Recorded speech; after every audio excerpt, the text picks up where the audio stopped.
কিশোরগঞ্জের ঐতিহ্যবাহী পাগলা মসজিদের 10টি দান বাক্স খুলে 3 মাস 26 দিনে মিলেছে 28 বস্তা টাকা। এখন চলছে গণনার কাজ। গণনা শেষে এই টাকা বিগত দিনের রেকর্ড ভাঙবে বলে আশা করছে কর্তৃপক্ষ।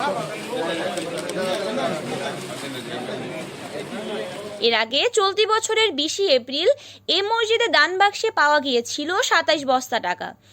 গণনা করে দিন শেষে যার পরিমাণ দাঁড়িয়েছিল 7,78,67,537 টাকা।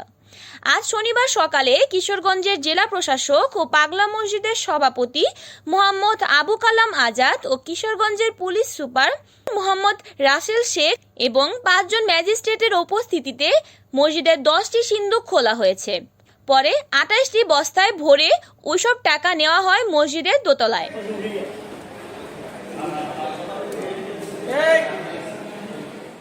টাকা ছাড়াও বরাবরের মতো সোনা, রূপা, বিভিন্ন দেশের মুদ্রা পাওয়া গেছে এসব দান বাক্সে।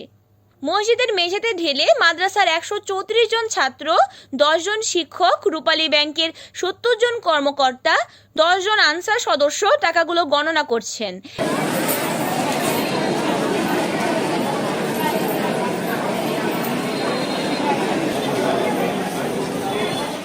দিনভর গণনা শেষে আজ রাতে টাকার পরিমাণ জানা যাবে বলে জানিয়েছেন মসজিদের কর্তৃপক্ষ।